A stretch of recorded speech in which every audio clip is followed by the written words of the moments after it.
as long as possible. All right, so today I have on Doug, the military guide.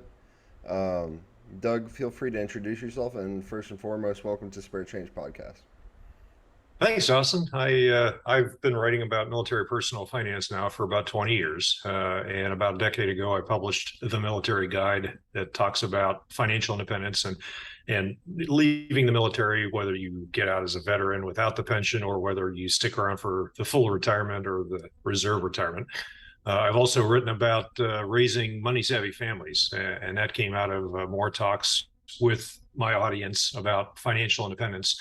And lately, in the last 5 years, people would stop asking, how do we get to financial independence, and start asking, how do we get our kids to understand financial independence?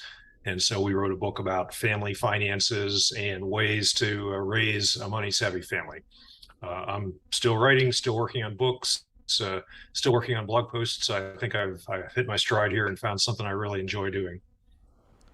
Yeah, that's awesome. And one of the things that like really stood out to me when I ran into your talk at Mill MoneyCon was um, I'm at this weird intersection of I was out of the military for about 9 days when I showed up to Mill MoneyCon, if that, and I had just recently ended up in the situation of we picked up my 17-year-old brother-in-law from Florida due to family issues, medical emergency type things. Mhm. So now we've got him just trying to get him on the right track. So a lot of it like resonated with me in a way that it might not resonate with other 23-year-olds. You know, I've got a Yep. 17-year-old kid at home and I'm leaving the military, so like everything was right on track for me with that. And some of the things I learned, it's like it doesn't require doing everything all at once. It can start with something as simple as, hey, you did a great job taking care of the house while we were gone, so here's $100, and that's kind of one of the All things right. you and your daughter talked about, where it was like, you know, whether or not they have a full understanding of the concept, that's not going to be the beginning of the conversation. So I like the idea that kids a lot of the times, you give them that first taste of like, here's some money going, uh, you know, however you see fit, and then it takes like a week, maybe that, before it's all gone. So, um, he bought some stuff that he's still getting good use out of, but he Oh, definitely good. kind of understood that he got the $100 and 2 items later it was all gone. So, and I think that's one of the things that you were talking about, where it's like when we're younger, we don't have this real understanding of like how quickly money can go away. Um, and Yep. one of the things that's super important is like not only just the value of money, but the value of your time. Like how much time do you have to put in and work before you're able to do the things that you really want to do, rather than Yep. here's what I need to do to take care of all the things I need. Um, and then like whatever's left is for fun. A lot of the times I think that's as adults we get stuck in that mindset versus like, okay, how can I increase the value of my time? And that's what a lot of Mill Money Con was about for me, was like holding discussions and kind of like hearing from people who have been able to shift away from, whether it's just shifting away from 9 to 5 or optimizing their time outside of it, to build financial confidence and build either themselves up as a brand or build themselves up as someone who's more confident in negotiating what they're worth. Um, Yep. that's definitely what a lot of the conversations I heard were like kind of centered around.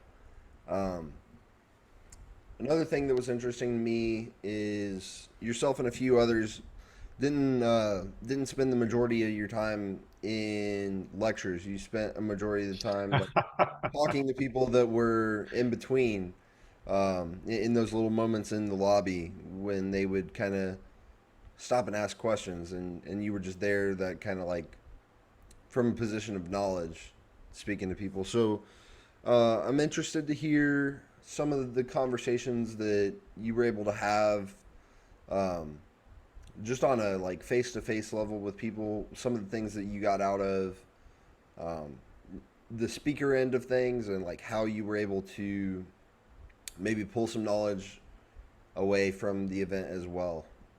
Oh yeah. No, I'm happy to answer those questions. Before we get into it, though, I should say that Lacey, the creator of Mill MoneyCon, took a idea from FinCon. She has been to many FinCons, and we both appreciate the FinCon business model. And one of the things that Lacey did was hire a video crew to professionally record everything that happened to every one of the talks. And so I knew when I was out there sitting in the lobby that someone was in there getting a microphone, getting a video camera, and all the presentations would be available after Mill MoneyCon for us to watch anytime we want. I don't know what type of pass you bought. I got the email last week that said, "Hey, all the Mill MoneyCon videos are out, so go enjoy yourself."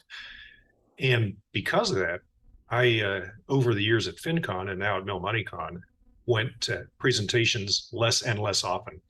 I mean, I really wanted to hear the keynote speaker, Andrew Cohen, in charge of all the touch points for military financial training during your career. That was well worth the time and effort. And I am going through all the videos now, but most valuable to me is being able to sit out there in the lobby. We joke about lobby con, but being able to sit out there with a cup of coffee or a glass of water, or maybe even in the evening an adult beverage, and talk about what personal finance is for the people that are there. Maybe they're trying to build a career, maybe they're trying to switch into a different career, maybe they're close to financial independence. We spent more than a little bit of time talking about personal finance during a global pandemic, followed by a recession and a bear market. And so I find those conversations very valuable, not just because I enjoy talking with people, but also because it helps me understand what's important, what the issues are. Carol, you saw her and I present on the stage, my daughter Carol and I, and we got that book from all of the conversations we'd had with people for about 3-4 years prior to us starting to write it. And it was just a simple bunch of questions that I had really never thought about. I kept getting them at conferences, and eventually I started thinking about the answers. And then one night I asked Carol, "Hey, how did we raise you to be a money savvy kid? How did we raise you for financial independence?" And boy, she just lit up with all the answers and all the ideas. And so when I'm at Mill MoneyCon, FinCon, almost any financial conference, a meetup like Camp FI, even just in a coffee shop with somebody, I try to pay attention to those questions and make sure that I can develop good answers to them. But it's also material for eventually another blog post, another book, something else that I need to write about after all these years of financial independence. Maybe I'm not out there necessarily giving anybody new information, but helping them get comfortable with what they think they want to do.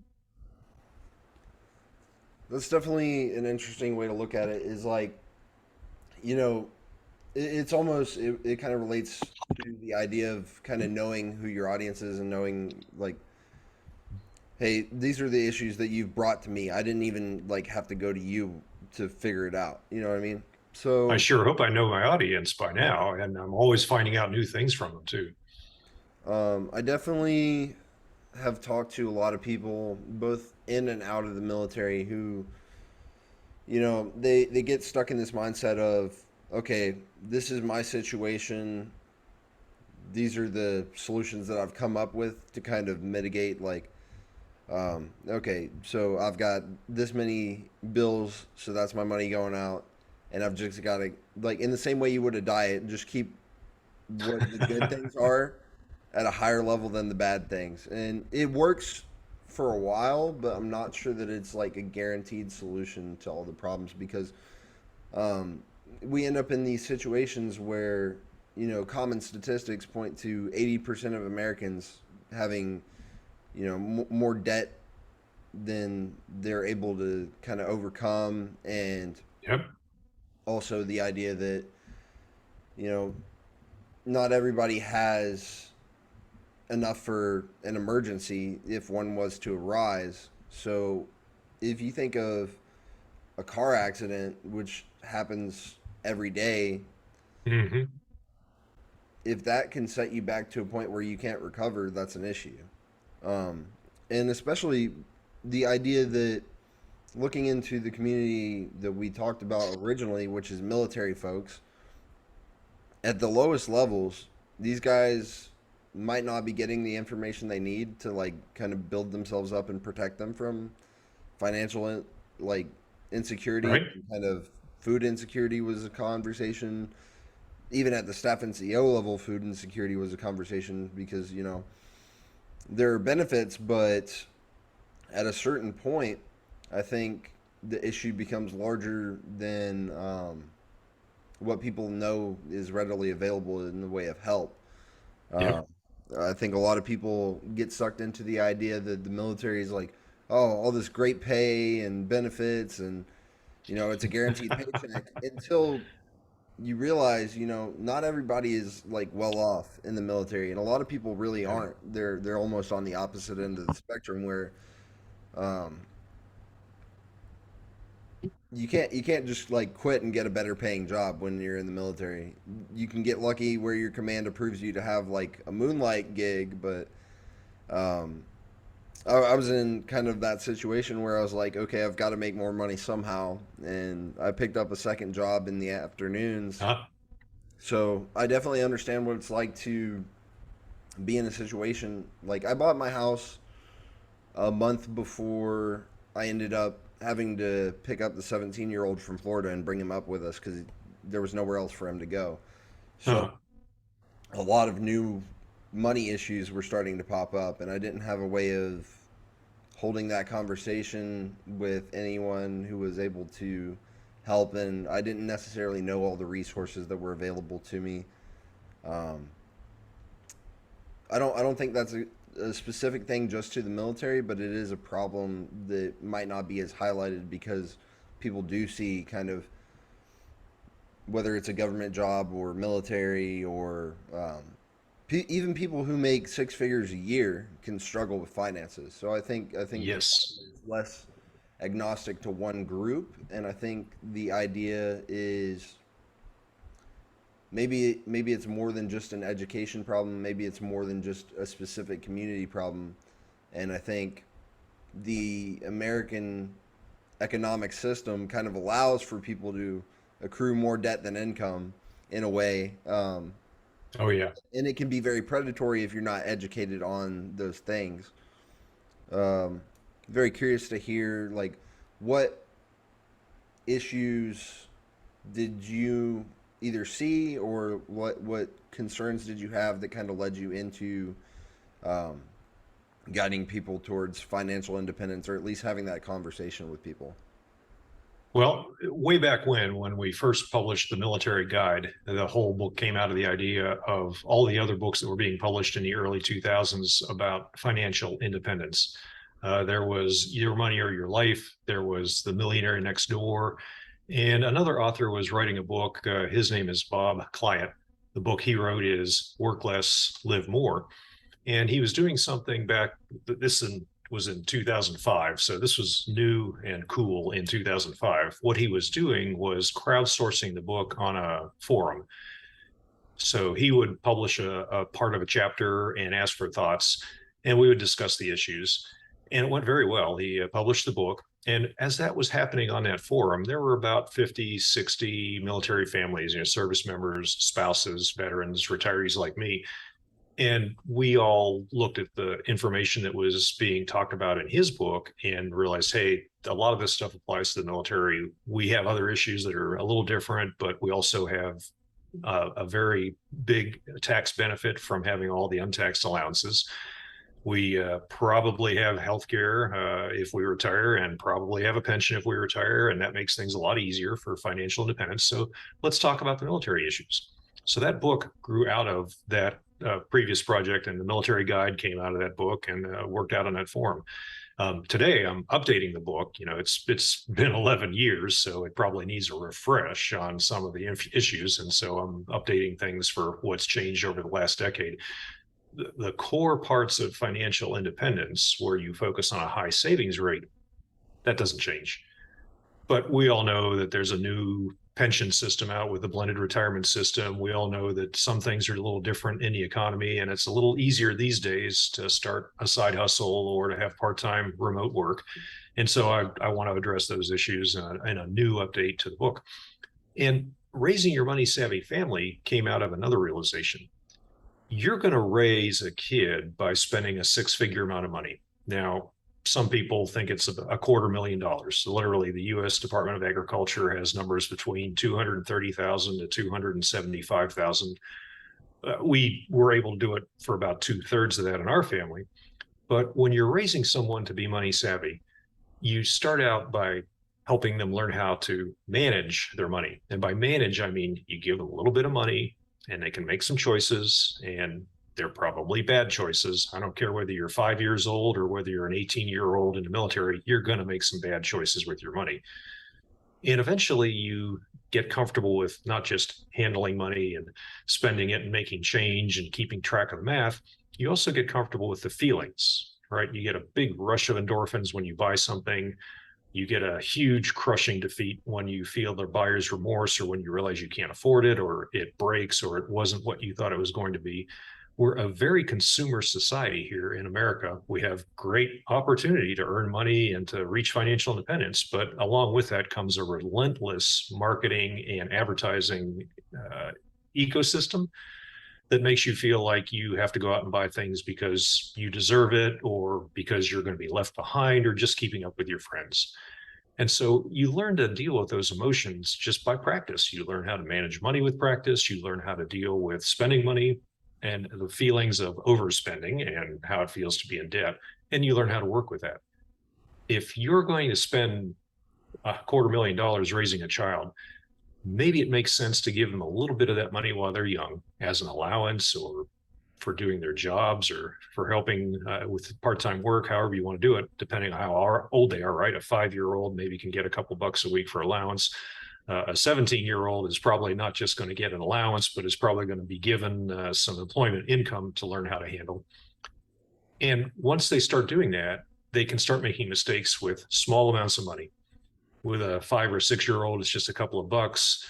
17 years old, you can make a lot more mistakes on a much bigger scale with your money, but it's probably still better to learn making a mistake with $5,000 or $10,000 as a teenager than it is to make $100,000 mistake when you're in your 20s. And the more comfortable you get with handling the money, the more ready you are to start learning about how to track your expenses, how to cut out the waste in your life, whatever you feel is wasted, right? And how to start saving and investing for financial independence. And you were mentioning earlier how you want to spend more time on your quality of life and spend less time at work, and how you want to earn more money without having to work longer hours. Then the idea is that you cut out the things that are wasted in your life. And when I say wasted, those are things that you feel aren't worth doing anymore. But the other things in your life that you want to do, you feel are valuable, you've got to be willing to work for those. You've got to be willing to trade the hours of life energy for whatever it is you want to buy, or for whatever lifestyle you want to live. And when you do that, you would like to be paid not just an hourly rate for a freelancer or a virtual assistant. You'd like to be paid as a knowledge worker, right? You'd like to be paid for all those years of training and experience and all the things you've learned and all the soft skills you've developed, like working with a team or managing a problem or reacting in a crisis. I can't think of a better place to learn the soft skills of corporate life than the military, especially the Marine Corps, right? Totally unflappable by now. Oh yeah. And when you get paid as a knowledge worker, right? When you get paid as a knowledge worker instead of as hourly labor, now you can start earning a lot more money, or even start your own business and pay yourself as a knowledge worker. And that leads to a much greater earning power, a much higher savings rate, and faster path to financial independence. I'm trying to download a lot of that. So I think, especially talking about like trying to keep up with other people, and I think a lot of people get caught up in the idea, the image that they see, whether it be online or what they see other people doing in day to day life, where it's like, Yep. oh, he has this, this, and this, or she has that.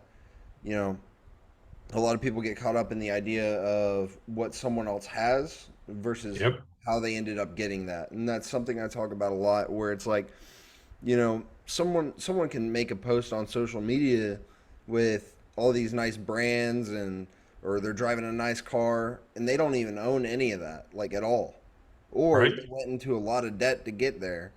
And it gives off this perception of, like, I'm not doing well because somebody else has more, or I can't afford all of these things, but I definitely want to look like I can. So they go out and, Yep. you know, they leverage someone else's money to buy something, and then they can't pay that person back, or they end up in a situation where they get so down on themselves because they don't have. And a lot of the way we've gone online, where it's like you're looking for advice in all the places that you're exposed to, and you end up like with TikTok stockbrokers, and you've got the ideas. Careful, careful. I have good friends on TikTok who are doing good things, but yes, Yeah, it's still there's a TikTok. mix though. It's a double-sided edge with social media, where it's like Exactly. you can get all the advice and all of the nice fancy brands Yep. right there at a moment's notice, and that instant gratification of like, oh, I know exactly what I want and what I want now, versus maybe I need to look in places where there's kind of a structure and more like, here's all of the steps to get there. I think a lot Right. of people get caught up in the A to Z versus all the letters in between. Right. I agree.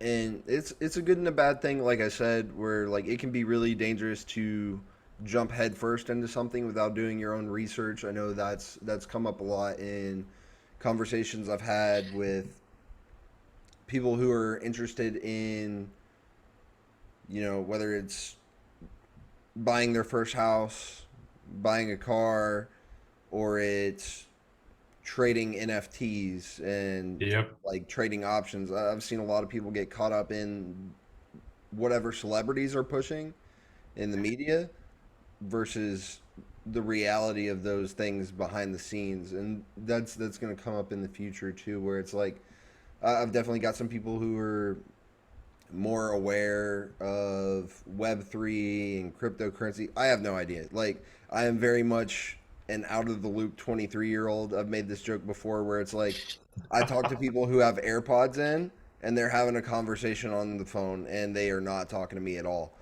So I'm interested to hear some of the newer concepts you had talked about, how the world's changing and things are different. Like, you spoke on BRS, which is a complete overhaul of what the military had for a retirement system, and the changes to TSP. Even TSP has a mobile app now, and I think a lot of people might be in hot water with that because you had to change your entire login to even access it now. And there's Yep. mutual fund windows that you can pay into if you have 40,000 or more in there. And there's a lot of new concepts in the broader investment world as well, with whether it's cryptocurrency or it's, I can't think of many other examples, but that's one of the big ones. Yep. I'm interested to hear what you found that's new that you're learning about, or maybe like having to have new discussions that you weren't having before. Well, when we started having the discussion about the blended retirement system, it actually began in the early 2010s. Around 2014, 2015, the military was doing the quadrennial review that they're required to do every 4 years by Congress of military compensation, the whole package, not just your paycheck and not just your housing allowance, but also medical benefits, base housing, all the different allowances, all the types of specialty pay and bonus pay. And what they started hearing from military families, by hearing, I mean, they would actually go to a base and have a seminar in a theater, and a couple hundred people would show up. You do enough of those and you start to figure out what the military families want. And one of the things the military families were telling them was, hey, my spouse over here is employed at a 401k and they get a match in their retirement plan and they get free money and they have many more investing choices and they have many more things they can do than the thrift savings plan.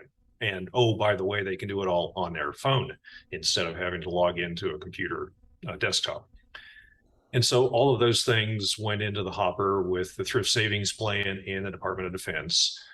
Congress got a little involved too with some legislation that was probably more influenced by lobbyists than it was by military families. Now, the idea of the blended retirement system giving you a match in your thrift savings plan, that's wonderful. That's free money. You put in 5% of your base pay, and the military will match 5% of that. But the best part about it is only 15% of the people that join the military serve for long enough to get a pension. What about the other 85%? They're the people who really want the match. They're the people who really wanted to have a little extra money in their thrift savings plan right now when they get out of the military after, the 4 or 5 years of the traditional enlistment, or the 6 to 8 years if you've got a little more training. Or what if you're at that 10 to 15 year point, you start to feel like a hostage to a pension, right? The golden handcuffs. If you've been contributing to your thrift savings plan and getting the match for all those years in the blended retirement system, you are able to save much more money and invest it in a way that you're comfortable with. You also end up being able to make that decision about whether you really want to stick around for 20 years. My advice is no, you don't want to, but you are able to have the financial flexibility to make a plan, an exit strategy, and to carry out your plan. So that was one of the big benefits of the blended retirement system, is giving the other 85% of military families a much better opportunity to reach financial independence, to have the financial flexibility to leave the military on their terms. And that was one of the biggest deals I think that it brought about.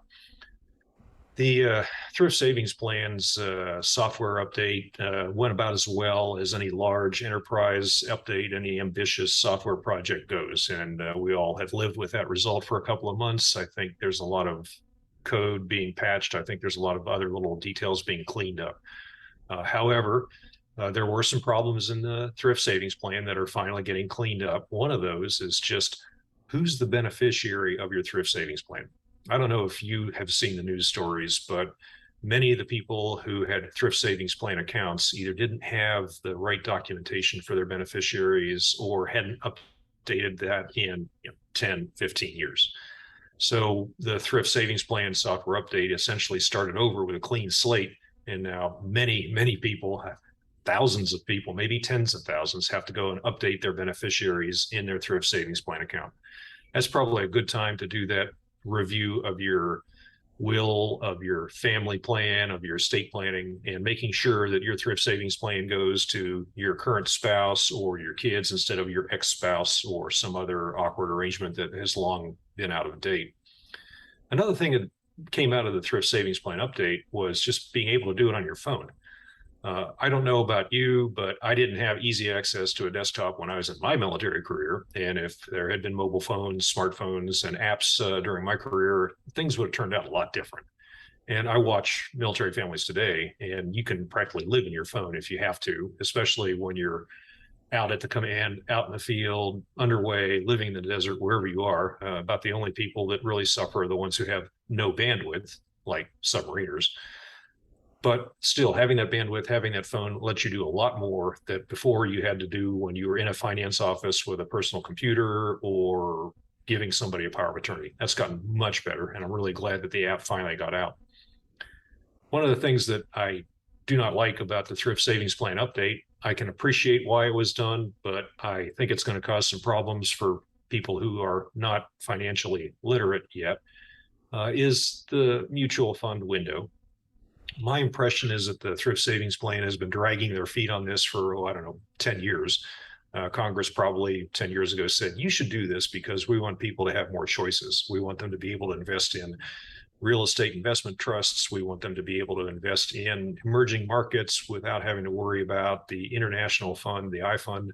We want them to be able to invest in commodities. Why not? Make this stuff happen. Now, Congress might have the best interests of the military at heart, but they might also be influenced by lobbying money. I'm not sure about the controversy there, but I do know that the thrift savings plan eventually decided, fine, for the people that want a mutual fund window, you're going to have to pay for it. If you go to Vanguard, which is owned by the shareholders, Vanguard does not make it painless to trade. Vanguard makes it painful to do frequent trading and to buy a lot of exotic investments. If you want to go to Vanguard and get a great total stock market index fund, you'll pay rock bottom expense ratios. That's where the majority of their investments are. If you want to do something out of the mainstream, a little esoteric, a little funky, a little different, you're going to pay more for it. At Fidelity, you may not pay more for it, but Fidelity also finds other ways to make their trading partners pay for it. There are expenses in the more exotic investments, and Fidelity probably has their trading partners paying for some of those exotic expenses of those exotic investments. And even Schwab will charge more fees for doing something a little different. All of that has come back to the thrift savings plan at the mutual fund window and said, if you want to trade your thrift savings plan funds in through the mutual fund window, fine, but you're going to have to pay for it. My advice to people in the military would be, don't touch it. You don't need the mutual fund window and a thrift savings plan. You can do most of that in your Roth IRA or in your taxable account. Put your money in the thrift savings plan for the match. Put your money in a thrift savings plan for the low expense ratios. Put your money in a thrift savings plan because you get the Roth TSP. All those are wonderful ideas, but you also need to invest in a Roth IRA when you're starting out in the military, and you should invest those in anything that you want to have that's exotic, or put your taxable money into that cryptocurrency account you've always wanted to trade, or those non-fungible tokens you've always wanted to trade. If you do that, you're going to limit it. You're going to limit the amount of money you put into that. Maybe 10% of your overall asset allocation. And I say 10% because that's an asset allocation where it's big enough to really move the needle on your net worth if you turn out to be a brilliant investor in NFTs and cryptocurrencies. I'm not sure I know anybody like that, but maybe somebody could be like that. And 10% is big enough to move the needle on their net worth if they do it right. On the other hand, 10% is small enough to limit the damage if it turns out you're not that brilliant investor you thought you were. And I know a lot of people that are in that category right now with volatility, a bear market, a recession, and investing in things that maybe none of us really understood very well before they all went downhill. I definitely agree with. I've seen good and bad sides of new ideas and Mm-hmm. even personally new investments where it started off great. I learned what there was to learn online about like options trading, and Right. it went really well at first. But I was learning from people who treated those as bets, and um, the next round of betting that I did wasn't so hot. So definitely, I think Yep. it takes sometimes it takes that kind of trial and error, but also exposing people to either more risk or a different type of risk that they're not used to. Oh, It, yeah. it could be a good and bad thing. One of the things that interested me about it was like it is capped off to people who have $40,000 in their TSP, which isn't everybody. I Right. don't think most new folks in the military are going to have access to it. But when you have 40,000, there's also this second gateway to, like you spoke about, you're going to have to pay for it. Where if you are interested in the mutual fund window, out of that 40,000, you have to commit 25% to even gain access to the mutual fund window. So it's a minimum $10,000 commitment to something that you haven't been exposed to before. And I think for a lot of people, when you're committing 25% of what you've saved up over the years, you kind of want to maybe be taught more before you jump right into it and have like this Right. free reign access. So I think there's some potential for risky behavior, or maybe I wouldn't necessarily call it just risk. It is there's an opportunity for you to kind of dig your own hole when you're not maybe taught about it on the front end. Right. I've seen this movie before many years ago. In fact, I was part of it in the 80s and 90s, and I appreciate the lessons I've learned from it. I will say that if you have a high savings rate toward financial independence, if you're saving and investing as much as you can, consistent with your lifestyle, but that high savings rate will overcome a lot of stupid investing mistakes that you make along the way. Yeah, there's something to be said for providing yourself at least a safety net or some sort of Yep. cushion. I didn't always have that mindset very early on. Ran into my first unit where it was like, okay, you're being introduced to the blended retirement system. Like, here's your training. That was literally my schoolhouse experience. We had to go, everybody go take the BRS, and you go get educated on it. You're still not sure.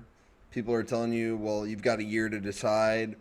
That time comes around, and then you've got, there's pressure from the top where you've got a staff sergeant who's got his own things to worry about, and he's like, "Hey, you guys need to enroll in this," and then a more wise crowd kind of steps in where it's like, "Hey, this major who." I mean, I won't name him until I have him on, but I've definitely brought him up a few times. He steps in, he's like, "Hey, wait a minute. This is everyone in this room has their own financial decision to make, and you pressuring someone into a retirement choice that may or may not be right for them, it causes issues." Yep. So I was very much the guinea pig crowd of the whole thing, where it was like, these are the first people that we're gonna have at least get the education on it. These are the first people who are going to be given a choice. Now it's no longer a choice. You're enrolled as soon as you enlist. So I think it's a good thing, honestly, from my perspective, where it's like, and we both said this before, where it's like, not everybody is making it to that crowd where you hit the pension and you've got your 20-year retirement and you've got all these financial benefits from over the years where you've set aside deployment money and you've set aside some of these more diverse financial kind of Right. protections for yourself.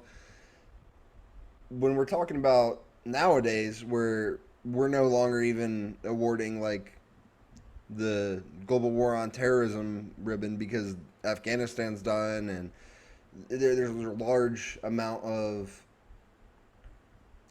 like opportunity that's not there anymore. So like monies Hmm. from deployment aren't going to be as common, and the idea that everyone's now locked into the blended retirement system, good or bad, that's just what it is now, and a lot of people are kind of in this situation where they just got brought in. They don't necessarily know where all their money's going. I, from Yep. personal experience, had no idea the difference between all the funds, hadn't logged into my account for the better part of 2 years by the time that I first logged into my TSP account because I was overseas. This is so being in Japan, it was another level of like, here's the struggle. You got to wait for snail mail to come through APO, FPO boxes, and then it might get to you in a relative amount of time, and If you're it's not only out in the based on field. that's only based on if you've changed your address in MyPay and MOL and like all these other. Uh-huh. So, just getting to access the TSP was a strain for a lot of people. Right. I think that's where some of that blissful ignorance came in. Yeah. I don't think it's as common of an issue outside of the military where you have to like fight to gain access to your Roth IRA.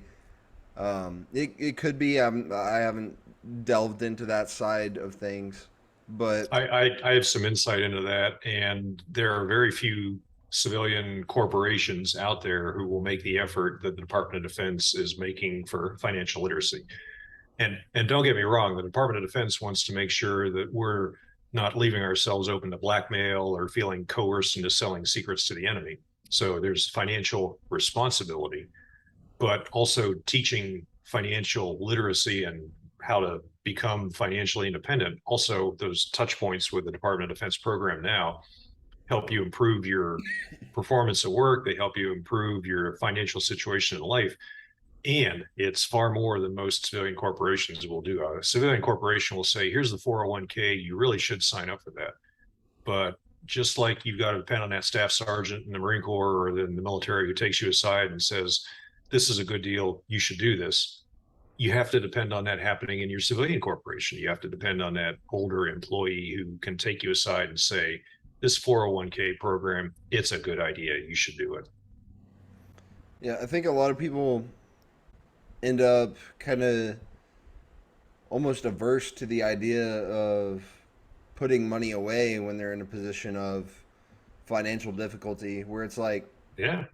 you know, the greatest kind of like analogy I have for it, I got it from just, scrolling on Instagram, and I hit this one little quick snip, like maybe a minute video, and this girl, she talked about the idea of if you're at the bottom of a well and you're trying to keep your head above water, and then it starts to rain, like you're not so much worried about bailing water as you are trying to stay afloat. Where I think that's a lot of people's situation, especially in today's economy, where it's like inflation's not slowing up the way we expected it to, and Right. a lot of people kind of drag their feet on those early warnings of like, oh, it's going to be over quickly. Inflation's just like it's going to be a moment in time, and we're going to get through it.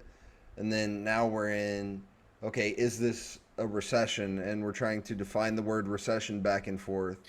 Um, and it's a unique situation, but it's also not at the same time. And I think a lot of people that I've talked to are kind of unaware of like cycles of the market. And, there's upturns and downturns. And eventually, once you realize, like, hey, the market's down, but it's not always going to be that way, I think a lot of people get over involved in, like, kind of over maybe emotionally invested in the idea that, oh, inflation's killing me right now. I can't afford this, this, and this. And even something as small and like granular as gas prices has become a daily topic for people. And I Right. think that's almost a concern where it's like if all you're talking about is gas prices and the price of food, what other things are going wrong financially to where that is like your main daily topic? You know what I mean? Well, I was there in Yeah. 1981 when I was coming into the military. I had a checking account that paid 10% interest. That's not a typo. That's 10% per year interest in a checking account. And it was because it was just a checking account. This is when you could buy CDs that paid 13 or 14%. You could buy more advanced investments that paid a little higher interest rate. But inflation had been very high for a very long time in the 70s. And gas prices during the 1970s, people have probably heard about the fuel crisis, and that can leave quite a mark on your psyche for a very long time when you've had to live like that for several years. And now it's come back, but we've had a whole generation to forget of people who've never experienced it or people who ideally never want to experience it again. The whole point is financial resilience. If you're used to saving money, even if your savings rate is only 5% or 10%, if you're used to doing that and you get hit with sudden expenses like a higher gas or higher home expenses or higher food prices, inflation starts taking a chunk out of your budget. You've been saving 5 or 10%. And maybe you have to give up a few percent of that savings rate to get through that period of inflation while you adjust, while you figure out ways to get around it, maybe while you get qualified, get promoted, get more money in your paycheck. But the idea of financial resilience is you know how to live, to invest, have some savings going in, and you can back off on that if you need to. You also have an emergency fund because you've been saving a few percent for a few years. And so that emergency fund, maybe this is a good time to dip into that for a spike in gas prices or having a car go bad at the worst possible time during the pandemic. Those are all the kinds of techniques that give you that financial resilience to get through whatever the crisis is. And we can focus on this crisis right here, inflation, gas prices. We can focus on the last couple of years of the pandemic, but there's always going to be a crisis like that. And there's always going to be a reason where today is a bad day to invest. And so the more you put yourself in a position where you have to think about investing, to where you have to analyze the market. You've heard about paralysis by analysis. So the only way to avoid getting stuck in that loop, the only way to avoid having to deal with those questions every paycheck, is to set a savings rate and then put it in autopilot. And by putting it in autopilot, you can say to yourself, the market really sucks this week. This has been a bad week for everybody. The stock market is down, gas prices are up, inflation is horrible. And then you can console yourself by saying, but I've still got 5% going into my thrift savings plan for that match. And 5% in my thrift savings plan this month is buying me a lot more shares than it was last month. And it's forcing the government to give me a lot more shares this month for the match than they were giving me last month. There will always be a crisis. There will always be a bad time to invest. But if you cut out the waste and build up that savings rate and put it in autopilot, now you're ready for whatever the crisis is. And we all know the real problem with a crisis is nobody ever sees those coming, right? That's the whole definition of a crisis, is something that you would have avoided if you had known it was coming. And the reason you're in a crisis is because nobody saw it coming. But you can develop good habits that will get you through any crisis, even if it's one you've never expected. I do think, though, one of the unique things now is the amount of time between where we're at now and the last time it was like this, where a lot of people talk about, every 5 years, typically something downturn in the economy, right? Yep. But between now and 2000, like 2008, and maybe a little after 2008, that's the only comparable economic downturn since. So when you're talking about almost double, if not more, the time between, I think a lot of people were in this mindset of, I haven't seen financial issues since I was a little kid. And now they're in their 20s and they're like, oh, everything's more expensive. What is going on? And I Now talked I about it understand even, what mom and dad were saying. yeah, even back in like about a month ago, I talked about the expense of fireworks and how much less bang you were literally getting for your buck. Um, and it was like, I want to say 17% more for the food at the cookout and 35% more for fireworks. I might have that Wow. flipped, but it's incredible to see. And I don't come from an area where everybody's just got money to throw away. Most of the Right. people in my hometown, I've spoken about this a couple episodes ago, but I'm from one of, if not the poorest county in Florida, and people there, it's like the mindset shift doesn't happen. Where it's like, I can get out of here, and there's two options: I can join the military, or I can move and potentially be in the same situation I'm in, just somewhere else. Right. Um, and a lot of people just end up stuck in the patterns that they've been taught. And I think Right. one of the things that you, at least, one of the things that I at least heard from you more than once, where it's like, you can break away from what you've been taught, but you can't change what you were taught originally. Where it's like, if you weren't taught in the beginning, that's going to be what it is. And if you don't at least take steps to teach yourself along the way, you're only going to have that foundation. So it's And sometimes it's just surrounding yourself with a different group of people, and the military does a wonderful job of that.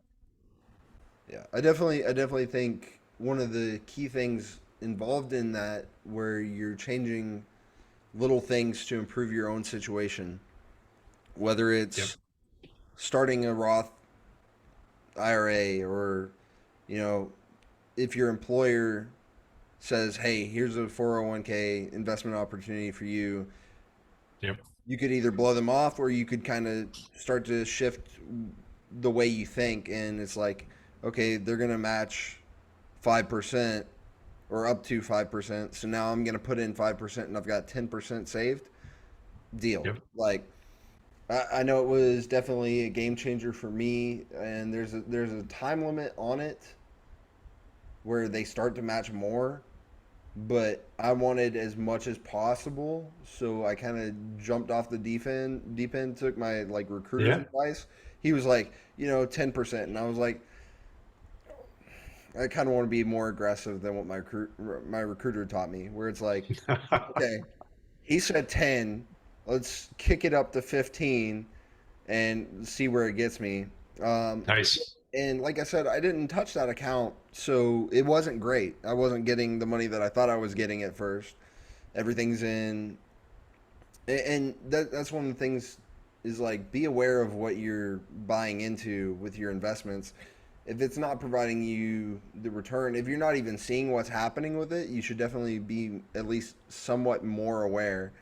Because an Exactly. investment that you're not watching at all is a lot different than an investment that you check either monthly, annually, weekly, whatever it is. If you're at least getting your eyes on where your money's going, it can do a lot more for you. And that's something I didn't pay attention to for at least age 18 to 20. I had no idea what was going on. So it was like, But the good news is that you had money invested in the stock market or in the G fund even. But the point is that you had money set aside and you were saving and it was earning. I mean, time in the market will overcome a lot of those mistakes.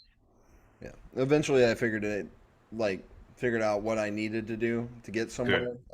But I don't know. Even I think this is one of the bigger like narratives around some of the things we've talked about, where it's like you're not going to know everything. You always have to start somewhere, and even things that I know that other people don't know, I'm still learning more about now. I think you could probably agree where it's like you could teach people all day long and still learn something new from someone in the audience, no Oh, matter what it yes. is. And I've definitely picked up a lot of things. Coming out of the military and 6 days later being at a financial conference wasn't in my plans at all. There's no plan for that. Um, What an opportunity. one of the good things about social media is like I ran into Brandon Childers, who was a Hmm. speaker at the conference, and you asked kind of like you were like you didn't know what kind of tickets I got. I was very much on a scholarship because I wasn't Ah, paying a bunch of money to drive up to North Carolina or Raleigh, North Carolina from Jacksonville, and then like I didn't know anyone there outside of Brandon, who I knew through Instagram, and that was it. So now, coming out of having one episode for this podcast recorded with Brandon to now having yourself on for episode 17 and having a network that knows so infinitely more about money than I do has like I'm not sure if you watched any episodes of Jimmy Neutron, but like where they zoom in through his ear and it's like brain blast. Yeah, uh-huh. that's Yeah. what happened in so many ways for me. Where I've talked to people in the real estate investment side of things, and I've talked to people who own their own businesses. Talked to Yep. people like yourself who are writing books about how to build finances for the people who probably are going to need it the most, whether that's like new parents or people who have two kids and they have no idea how to teach them about money because they themselves don't know, or they've just never had that conversation with a kid or had that Yep. conversation when they were a kid. There's Yep. definitely, I think there's opportunity to learn everywhere, and I've been extremely blessed to have picked up quite a few contacts who know so much like and have been in the financial industry and other industries for so long. Um, I definitely appreciate the opportunities I've been given. I appreciate you coming on today, and No, thank you. I just wanted to say thank you first and foremost for spending some of your time to talk to me because I'm just a 24-year-old kid with a mustache in his garage, and that's my life right now. But And you've gone to Mill Money Con and you've started a podcast. I don't know have you made plans for FinCon 22 next month? yeah, so I'll be Well, there. there you That go. was one of the big things that I was definitely planning on doing was at least seeing where Mill Money Con got its roots and talking to yourself. Yeah. I know Lacey and Dave will also be there. Yep. Dave from Military to Millionaire and Lacey, founder of FinCon or not FinCon, Mill Money Con.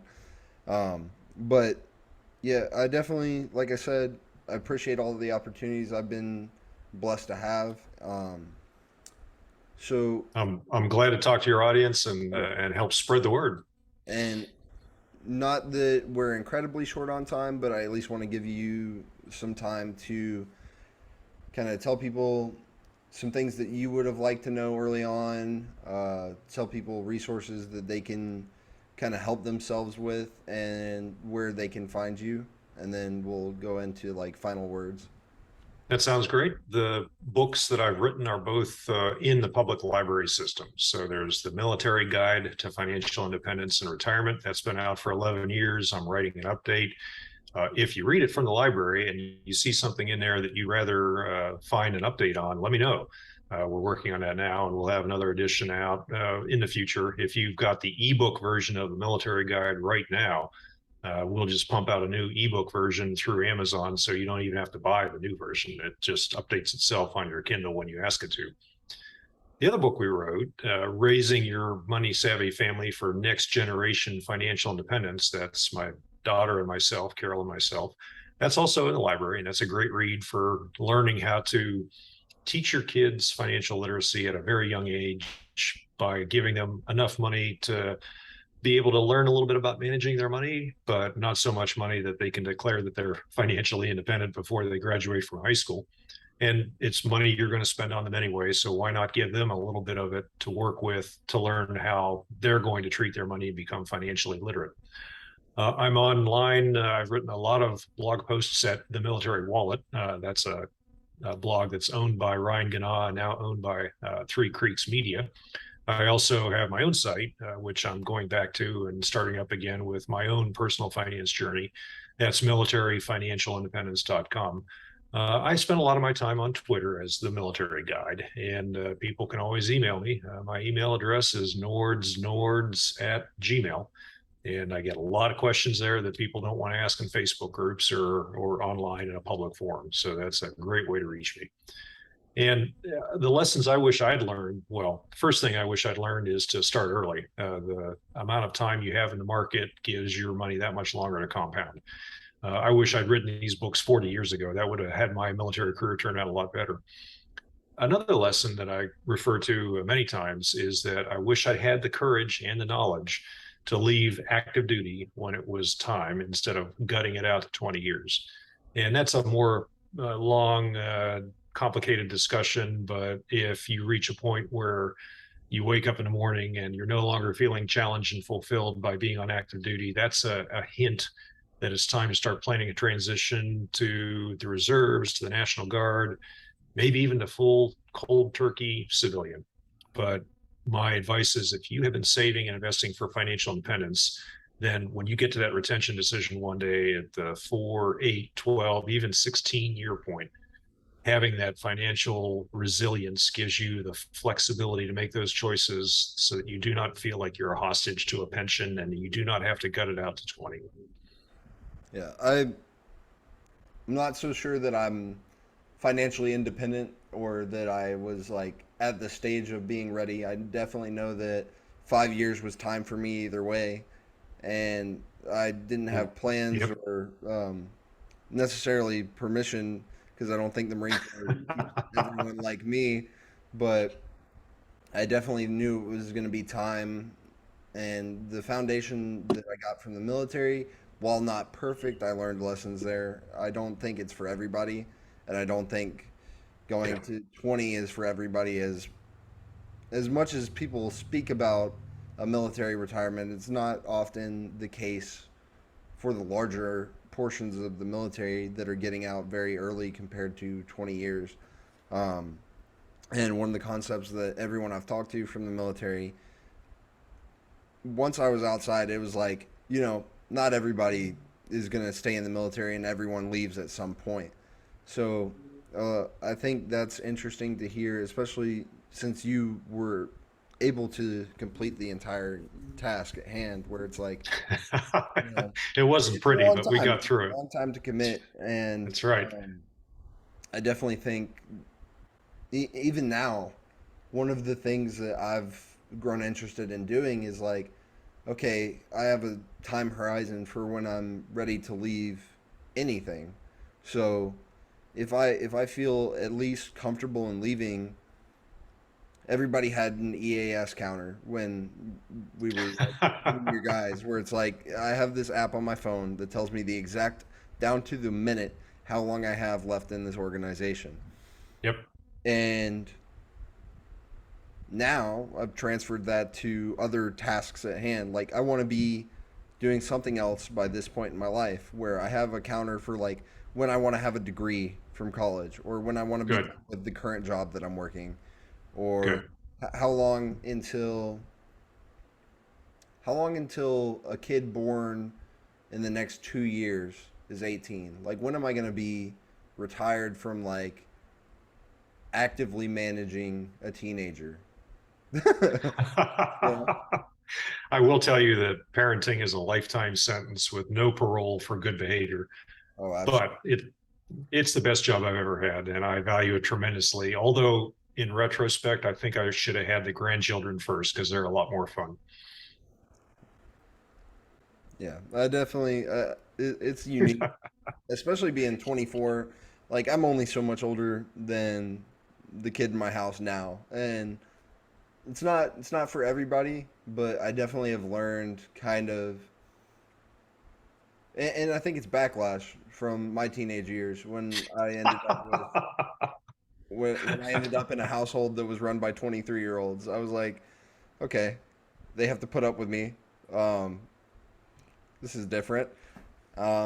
And now I'm on the other side. That foot finally dropped where we've taken the next step, and now I have a teenager in my house. But I've learned lessons, and coming straight off of Mill Money Con, the house is well taken care of, the dogs are alive.